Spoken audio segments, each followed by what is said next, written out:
Bonjour, hello, Calimera. Aujourd'hui, on se retrouve pour un tuto aquarelle pour dessiner des feuilles. Donc là, je suis allée au jardin cueillir des feuilles de blette qui sont super colorées, très jolies. Parce que je sais que la couleur verte est souvent un problème pour les peintres. Donc on va aborder cette notion-là qui n'est pas des moindres. Alors, on va commencer. Donc j'ai quelques outils dans les mains.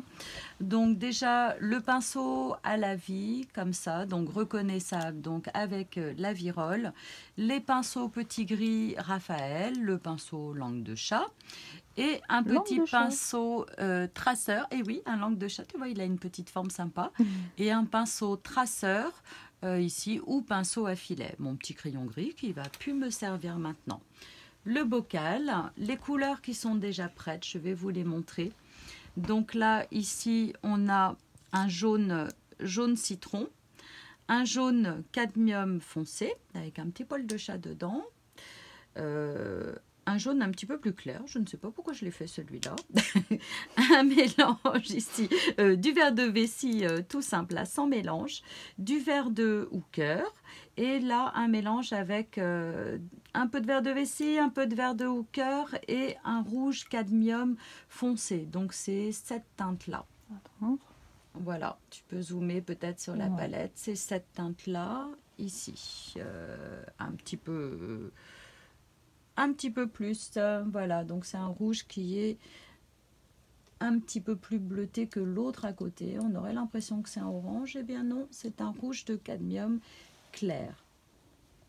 Voilà, on voit, hein, là, il y a plus de jaune dans la couleur et là, c'est un peu plus bleuté.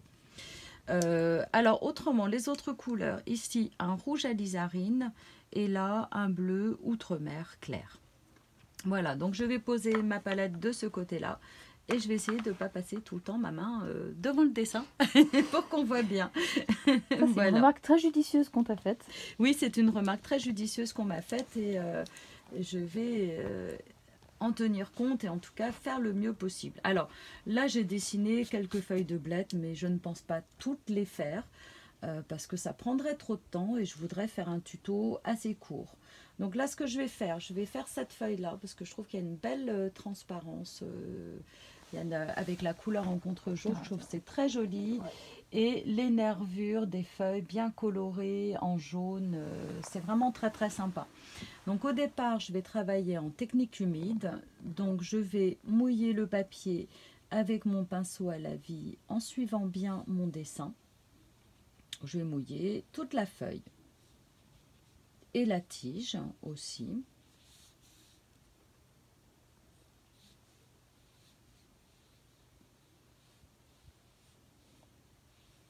Voilà, je me souviens que de toute façon, la peinture ira là où j'ai mouillé la feuille. Donc je fais attention à mon dessin.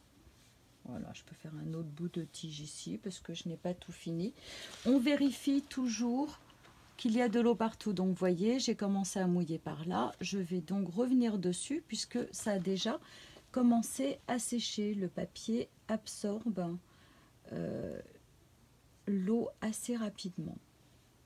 Voilà, je vais passer la couleur la plus claire, mais je ne vais pas commencer par le jaune puisque là la technique va être un petit peu différente pour les veines de la feuille de blette. Donc là, je vais commencer par les couleurs vertes. Je vais quand même faire des petits mélanges.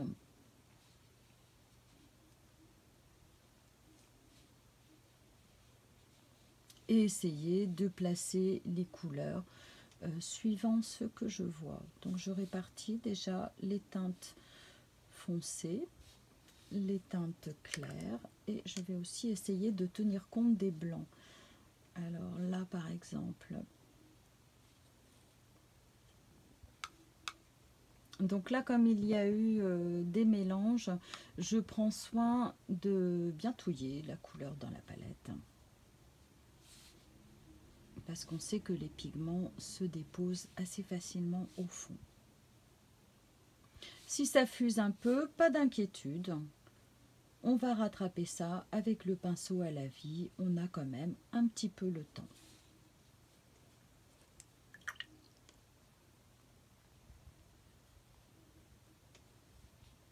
Voilà.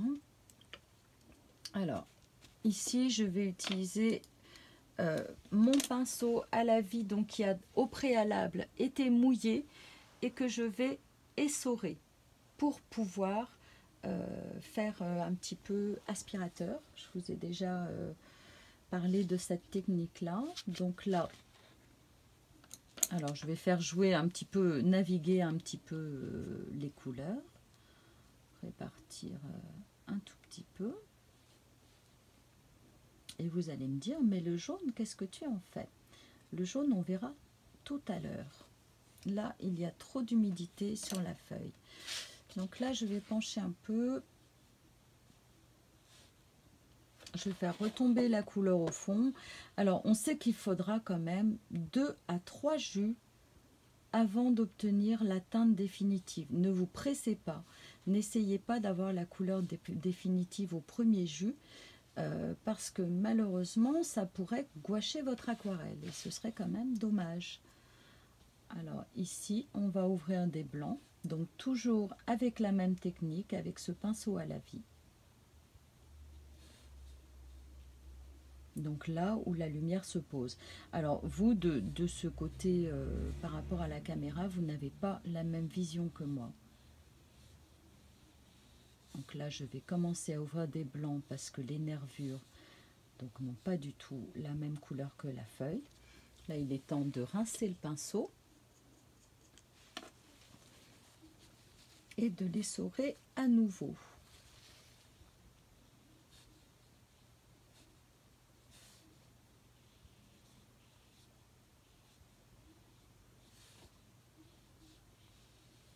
Voilà, alors, vous voyez, il faut déjà revenir là, puisque la couleur a commencé à revenir.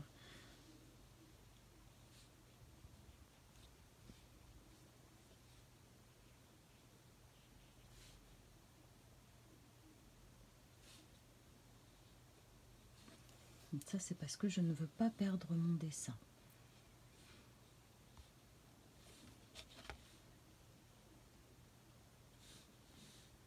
Voilà, bon, pour l'instant, ce sera suffisant. Ce que je vais faire ensuite, c'est prendre un jaune cadmium, mais je vais quand même aller faire un petit tour dans ma palette et vérifier ma couleur. Donc là, pour ce faire, j'ai toujours un papier d'essai à côté de moi. Voilà, donc là, j'ai passé un coup de pinceau à la vie et je vérifie que ma couleur... Voilà, je vérifie la densité, je reprends un petit peu à chaque fois parce que là, je vois que la couleur, même si le papier est très humide, ne s'étend pas trop. Donc ça, c'est important parce que du coup, pour tracer ces nervures-là, je vais utiliser l'humidité résiduelle et je vais faire des auréoles, mais en contrôlant mes auréoles.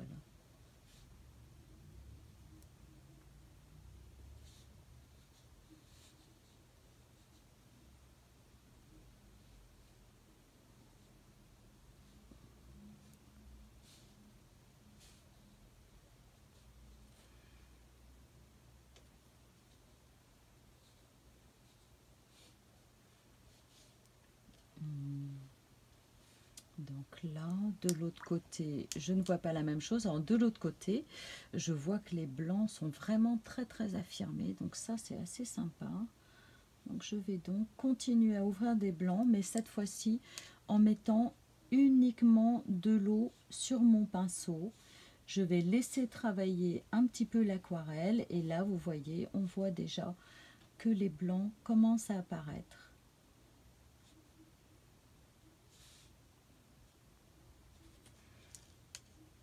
Donc je peux aussi le faire un petit peu sur les bords. Alors même si c'est un pinceau synthétique, alors je reprécise que c'est important le choix du pinceau, car je vais amener un peu d'eau, pas trop, et du coup je vais contrôler quand même la façon dont la couleur se disperse.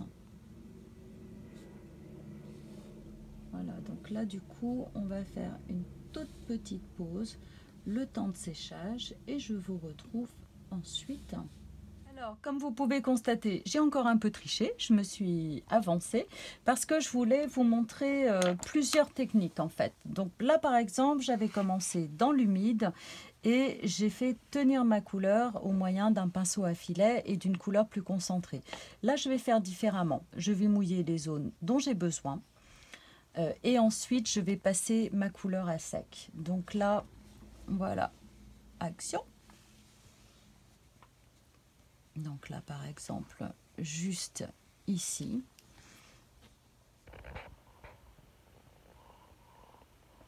Alors, je peux quand même mettre plusieurs couleurs à fuser. C'est pas interdit. Même mettre un peu de bleu, pourquoi pas, pour donner un petit peu plus de variété. Donc là, je n'emploie pas le pinceau à la vie pour mouiller le papier parce que la zone est quand même très fine.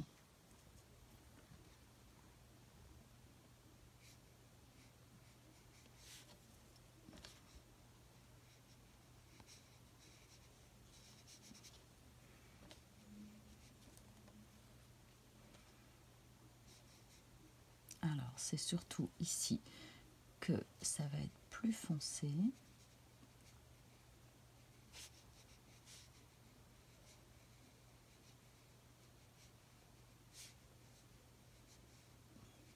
Donc pour les verts, en fait, c'est bien d'avoir quand même plusieurs verts. Et c'est bien aussi de mélanger ces couleurs dans la palette. Là, j'ai quand même fait un petit mélange avec un petit peu de jaune parce que quand on utilise les verts tout droit sortis du godet, en fait, on s'aperçoit que la couleur est un peu artificielle.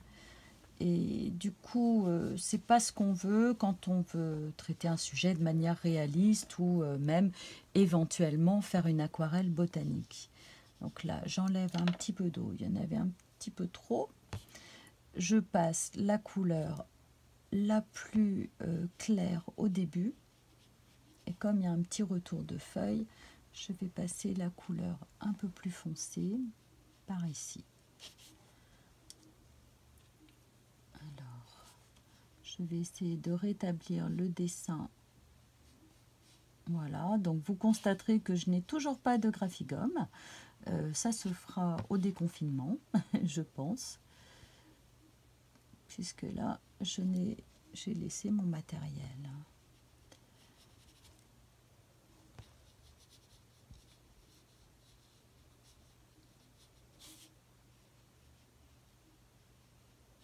Voilà, donc là, je vais absorber la couleur qui est en trop et l'humidité qui est en trop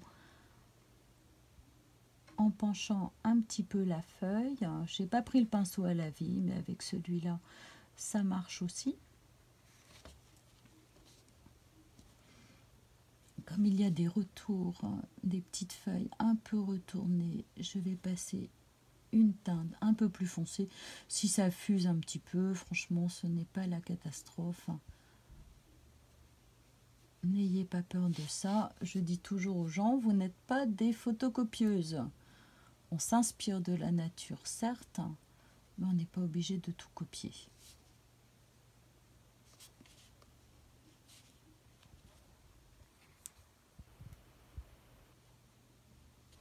Là, je vais corser un peu ma couleur en mettant un rouge plus foncé dedans. Donc, je rappelle que là, je mélange ma teinte verte avec un rouge qui est la couleur complémentaire donc sur le cercle chromatique. Voilà.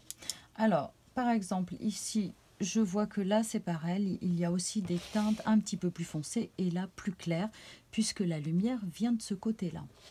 Donc là, je vais faire un petit mélange entre le bleu outre-mer et mon vert le plus foncé. J'utilise mon pinceau rond Raphaël. J'enlève un petit peu d'eau quand même. Et alors, pour ne pas passer devant tout le temps, je tourne la feuille. Là, je vais travailler sur papier sec. Je varie un petit peu les couleurs.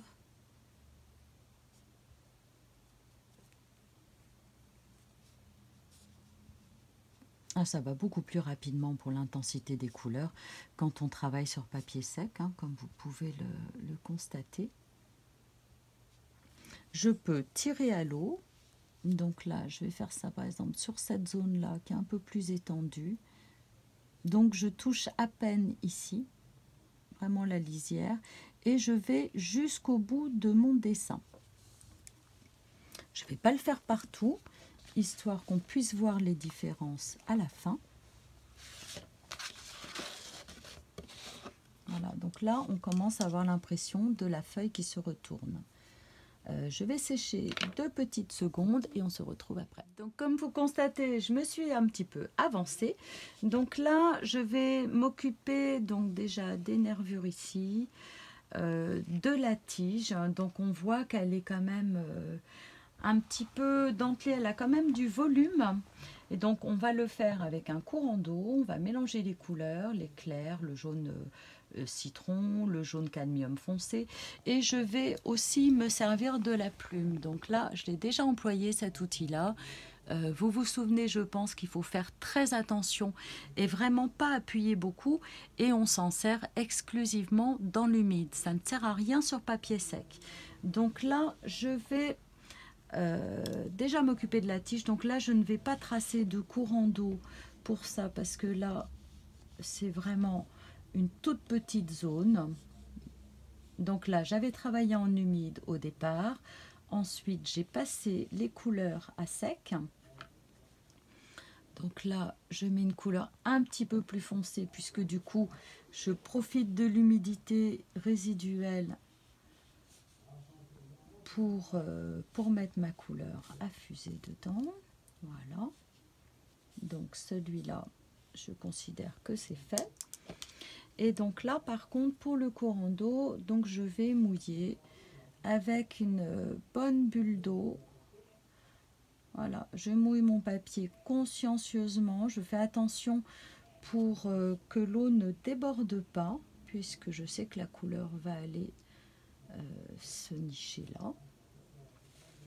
Et je tournerai ensuite mon papier pour voir si j'ai bien appliqué de l'eau partout. Alors là, peut-être pas tout à fait, il y a des petits endroits où là je constate que il en manque un petit peu.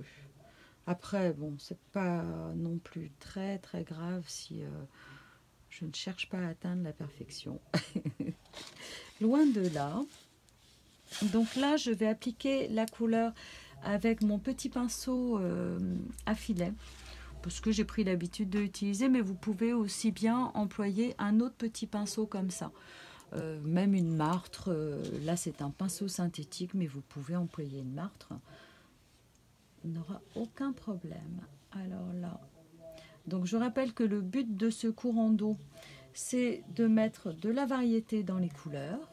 Donc là, voilà, je vais commencer à bien remuer mon jaune parce que le pigment est retombé au fond.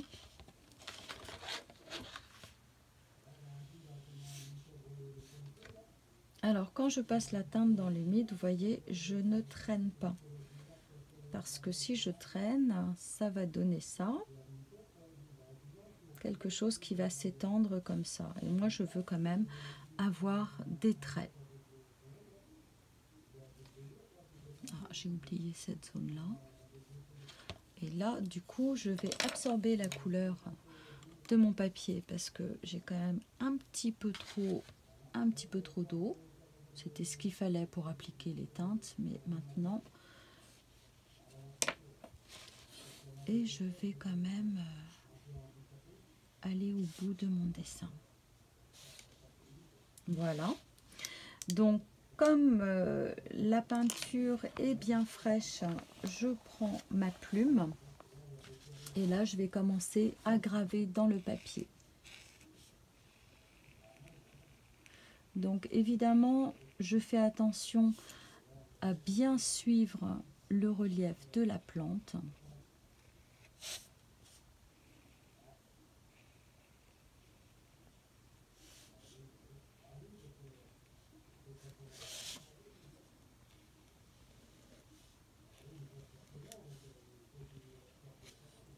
Voilà. on commence à voir les stries qui apparaissent assez bien, je trouve. Je vais y apporter quelques petites modifications. Alors, en prenant un pinceau donc plus petit et en venant absorber la couleur par endroits.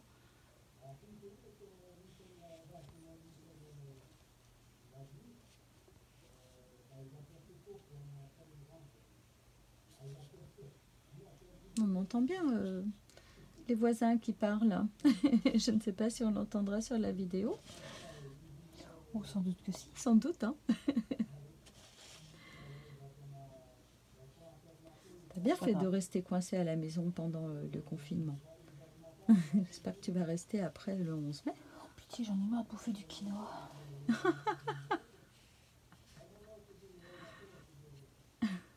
Quoi cette façon de manger sain aussi? Du quinoa, comme si je mangeais que du quinoa. Je mange aussi des blettes. Ouais. Que tu n'aimes pas. Et regarde pourtant comme elles sont belles ces petites blettes là. Hein, je préfère encore manger ton aquarelle que de la blette, tu vois. La petite blette qui monte, qui monte. Ouais. Non, moi j'aimais bien, celle-là, elle était pas mal pourtant. Sans commentaire. Sans commentaire, voilà.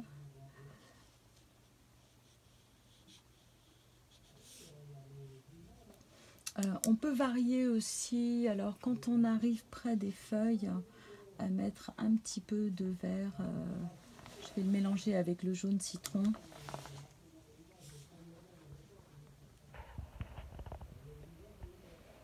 Voilà.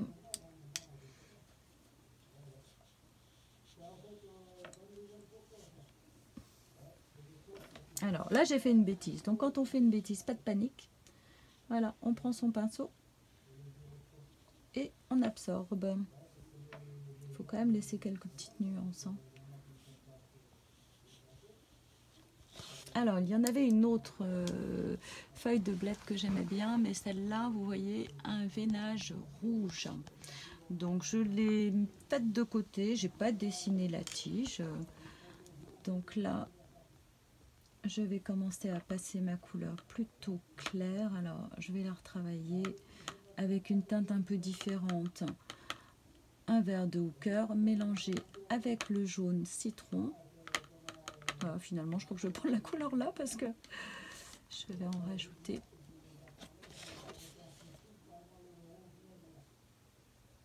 Là, je la travaille d'une façon un petit peu différente. Donc, sur papier sec.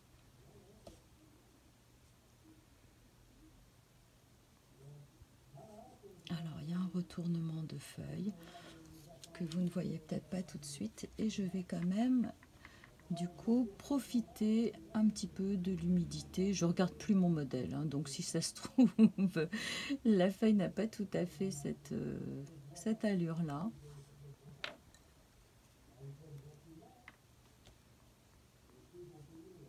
Voilà, vous voyez, il y a quand même plusieurs techniques possibles. Dans l'humide, d'abord, sur papier sec, donc, mais ça n'empêche pas de laisser fuser la couleur dans l'humide. Et là, après, donc voilà, là j'ai pris un rouge alizarine.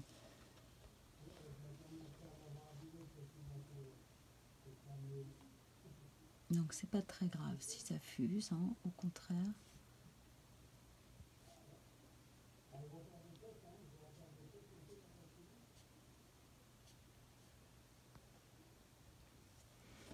Voilà. Donc je crois que je ne finirai pas tout à fait cette aquarelle. Je vais vous laisser le plaisir de la terminer. Mais donc vous voyez, donc là on a abordé les choses au départ en technique humide, en laissant fuser donc de la couleur avec ce pinceau là, donc mon petit pinceau à filet. Alors je fais quand même un petit rappel parce que comme je me suis avancée, vous n'avez pas tout vu. Ensuite j'ai mis de la couleur à sec, donc sur papier sec, dans laquelle je fais de temps en temps fuser. Voilà, un petit peu de teinte pour avoir de la variété. Les couleurs ne sont pas toutes les mêmes, la lumière se pose différemment. Alors là par contre, Et il y a eu un petit pâté. Donc là, hop, j'absorbe la couleur tout de suite et donc il n'y a pas de dégâts. On peut aussi donc fonctionner directement sur papier sec de cette façon et terminer avec une autre couleur en laissant, alors si c'est une blette à cardes blanche, je laisse les cardes plus claires et je viendrai juste mettre un petit jus à peu près d'une teinte un petit peu plus claire. Donc pour éclaircir sa couleur, il suffit bien sûr de rajouter de l'eau. On ne met pas de blanc dans l'aquarelle. Alors c'est possible, hein, mais ça devient plus de la gouache en fait. Hein. Voilà, là par contre, je peux quand même tirer à l'eau. Et ça va me permettre de montrer que cette feuille est un petit peu retournée. Là, voilà, je mets cette couleur plus diluée. Et voilà, c'est terminé pour aujourd'hui. J'espère que ce petit tuto vous a plu. J'ai déjà hâte de vous retrouver pour le prochain. Si la vidéo vous a plu, eh bien, vous pouvez faire l'exercice et par exemple poster vos aquarelles en commentaire. Vous pouvez également lever un petit pouce bleu, liker, partager et on se retrouve pour la suite. Vous pouvez aussi vous abonner à la chaîne. Voilà, je mettrai les outils que j'ai utilisés dans les fournitures en dessous de la vidéo. Ciao, à bientôt!